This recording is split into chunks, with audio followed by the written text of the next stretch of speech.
Hey everybody, you're on the GeekBox YouTube channel. Today I will tell you how to connect Google Home to Samsung Smart TV. Let's go. Step 1. Open App Store or Play Store.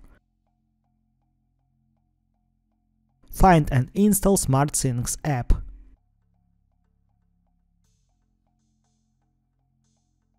Open SmartThings app.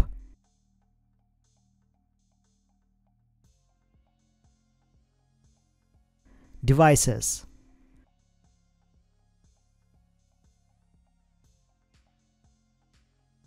Add TV. Add your TV to SmartThings app.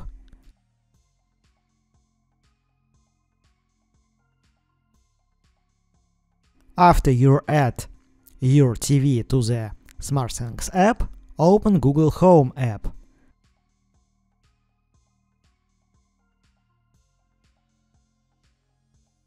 Devices.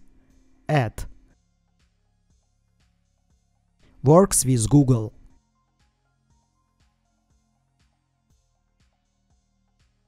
Find SmartThings.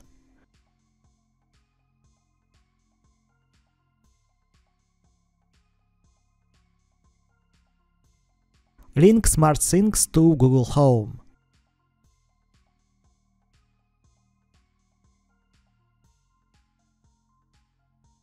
After that, your TV will be added to Google Home. That's it. Now you know how to connect Google Home to Samsung Smart TV. Thanks for watching, please like and subscribe to the channel. Good luck and see you soon.